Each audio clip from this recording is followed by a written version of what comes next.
rek mais ñu ñëw ci corps de contrôle yi en général. dégg nga li nga xam ne ñu ngi koy wax ci rapport IGE bi nga xam ni moom moo concerné affaire coow li ak pétrole bi ñu ne président jotul rapport bi xam nga ñu ne président jotul boobu rapport bi mi ngi ci réseaux sociaux yi loolu nga xam ni dégg nga ko ak li nga dégg itam ci OFNAC bi ak procureur de la République ma ni loolu nga xam ni ñàkk a wormaal corps de contrôle yooyu la. dégg nga Cheikh aussi li mu ci wax en général ci corps de contrôle yi amuñu njariñ budgétivore la léegi yow nan nga ko gisee yooyu nga xam ne mooy corps de contrôle yi. d'abord ni ma ko gisee mooy lu njiin njaaga te Macky Sall mooy njaag. ba muy def campagne électorale ne dénk leen ma réew mi dafa wax ne bu ma ñëwee. kuréel yi nga xam ne dañuy dem di saytu ni nit ñu yore alal réew mi danaa leen dooleel. ba nu xeex guerre gële ko ci réew mi. ci loolu lañ ko fale mais ba mu ñëwee. la mu def ak la mu digge woon wute na gis nga organe de contrôle yi. li ñu naan en France il les a rendus inoffensifs daf leen a nërmeel. ñoom ñëpp daf leen a nërmeel ji nga exemple bi nga IGE. effectivement tu as raison de poser là est-ce que jarati na ñuy fab suñu xaalis di leen ko fay. yéen ñi def ngeen ab kii bërki dem rek seen journal télévisé. sur l'IGE. ngeen ne en conclusion il y a 65 inspecteurs généraux. 65 inspecteurs avec leur statut ak li ñu leen di fay waaw léegi on se dit anañu où sont les inspecteurs généraux où sont les magistrats de la Cour des comptes où sont les où est l'OFNAC et cetera mënatuñu liggéey parce que le président ne veut pas qu'il travaille li nga wax da nga ne am na loo xam tant que soppiwuñ ko dégg nga fee génnewuñu IGE teg ko ci biti dégg nga maam bàyyi OFNAC muy def rapport am jox ko procureur de la République ñee di def di def seen émission damay seeti Papa Ngagne Ndiaye dem seeti ko bu ñu fa gisee naka su dul noonu ñu saisir procureur de la République du doy parce que suñu procureur boo leen bàyyee rek dañuy def ba procureur bi ñu jox ko 17 dossiers mu toog 4 ans après tànn ca benn ne dafa am ay dysfonctionnement noonu rek la ñuy def il faut nga prévoir ci loi bi ne d' obligé leen bu leen OFNAC joxe wala IGE jox leen nangama dañ koy traité loolu boomut loolu c' est pas la peine te loolu du am ak Macky Sall Macky Sall war na nit ñi ne lu leer bugg ci dara. li ñuy wax léegi am na Sénégal dañu leen di teg Macky Sall yëgul. rapport IGE.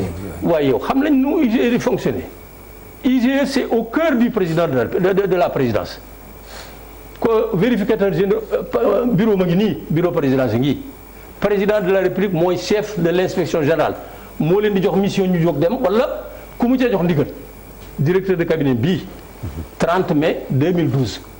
ca mission ba sax dañ ne 15 mai la woon ñu def ko 30 nit ñi war nañoo xam lu tax mu doon 15 mai ba yàgg 30 bu ñu ko joxee bu ñu la ko joxee nga dem commencer sa enquête li ñu xamul la pratique bi lu mu doon au fur et à mesure que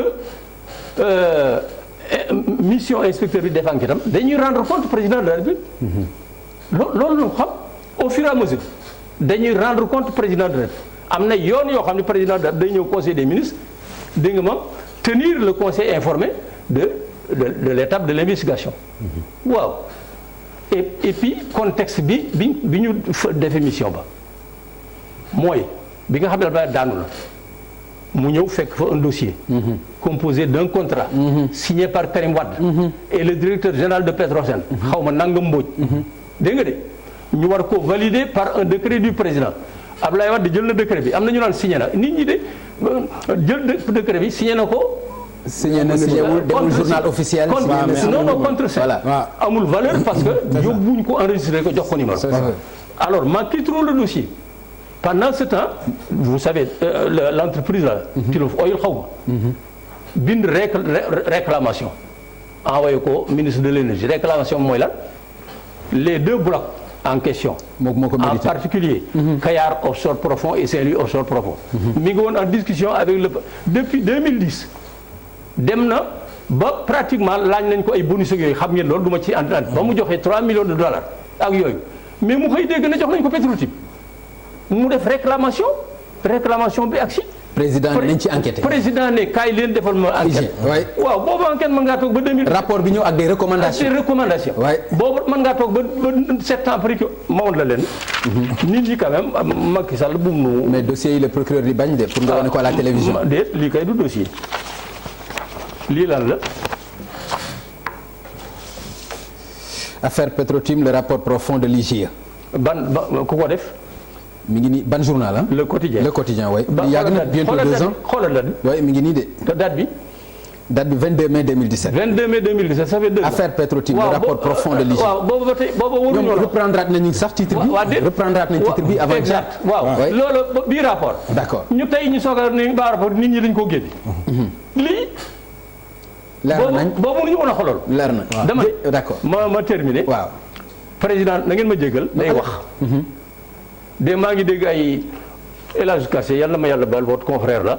nee na même mission hors de mission bi c'est pas le président qui a signé ça. mais quand même de sa part c'est léger. Oui. C'est pas le président mais c'est le directeur de cabinet. Oui. Il dit le rapport n'existe pas en tout cas c'est extraordinaire ça. D'accord. Il faut prendre les Sénégalais au sérieux. Merci. Voilà. Alors Cheikh. man fi mu bëgg a ñëw mooy ci IGE bi ah ci rapport bi président jot na ko jotu ko am nga loo ci mun wax. bala may ñëw ci suma question loolu du débat. loolu du débat de pourquoi du débat. non président mënuñu non loolu on peut pas ça c'est même pas sérieux quoi. ah non non ñu ni président ñu ni directeur de cabinet signé na ordre de mission ñu def rapport sur une question aussi sensible. parce qu'on parle de Karim Wade. oui rapport Karim Wade ak Macky Sall ku ne xam na ko li ci xew yëpp xam nañ ko. on parle d'un dossier très sensible.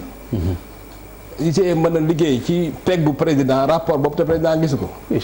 non il faut être sérieux. je pense que ñi koy wax peut-être.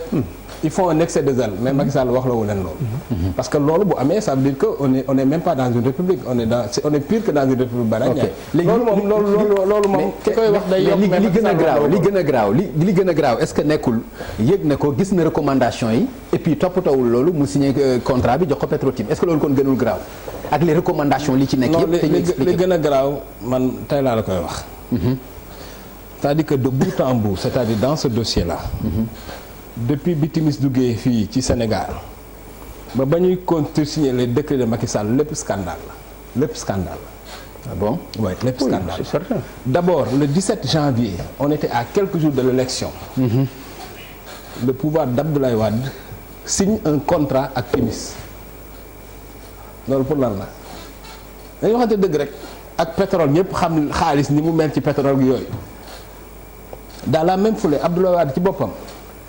signer des décrets kenn numéroté ko lu tax mu doon signer décret yooyu est-ce que amul kum ko doon wan parce que am na lu ci laxas woon wala dara il faut ñu interroger wu. loolu jeex Macky Sall ñëw commandité un rapport de l'IGE. rapport bi génnagul mu signer décret de validation je peux dire on peut d'après décret de validation. parce que décret boobu moom moo voilà mais avant décret boobu mais Aly Ngouille Ndiaye a fait un rapport wax ni Petro-Asia. maanaam kii bu rëy la boo xam ne nii vraiment Afrique Asie te bi ñu koy wax boobu Petro-Asia je me demande ba xam existe na parce que je veux dire bi ñuy wax naan Petro-Asia moo toj Asie ci pétrole. boobu je me demande ba xam existe na. ñu pare Abdoul Mbaye contresigné décret bi. en tant que premier ministre. pare ni yëgu ci dara. ne dañ ko nax. donc dans ce dossier là. góor gi de bout en bout. en tout cas man la waxoon naa ko dinaa ko waxaat bu fekkee ni noonu la ñuy gouverner réew mi sur les questions de sécurité. parce que yii sax alal la quoi on peut dire que xaalis la mais li ëpp doole mooy sécurité nit ñi bu fekkee ni Sénégal noonu la ñuy gouverner au point de vue sécurité mais donc ñun ñëpp suñu bakkat mi ngi ci xott. je veux dire parce que lii pour man exemple la boo xam ni nit ñi dañ cee war a jàngee comment on est gouverné te boo gisee Pape dans le monde entier nit ñi respecté wuñu africains yi. Trump taxaw fële naan. African countries are fucking countries. nit ñi fii les pays africains sont des pays de merde. ci ñun la parce que au début ni mu la gisee li lay ëwale. moo tax cette affaire Petro-Tim là j'ai dit très tôt que il faut impérativement parce que affaire bi c'est pas une saisine simple. maanaam procureur daf cee war a def farlu def ci fulla def ci fayda xam nga lu tax. Pape non dama lay wax benn affaire. ok benn góor gu dëkk Mbar daf ne ma xaalis moo ëpp solo ci àdduna. c'est très important. au-delà de xaalis bi sax xaalis bi daf cee am solo mais intérêt réew mi c'est très important dossier bi maanaam daf ko war a topp xool li ci nekk évidemment lenn laa d'accordul bu ñu condamné kenn te kenn jugé gul wax naa ko ba tey aussi tey joxoñ nañ Aliou Sall mais dañ koo tuumaal nañu nangu ni c'est pas parce que bokk naa defar naa non c'est pas Macky Sall day bàyyi que amul présomption d'innocence d'accord nañ ko bàyyi jox ko ay droit mu défendre buñ ko condamné mais est-ce que du woon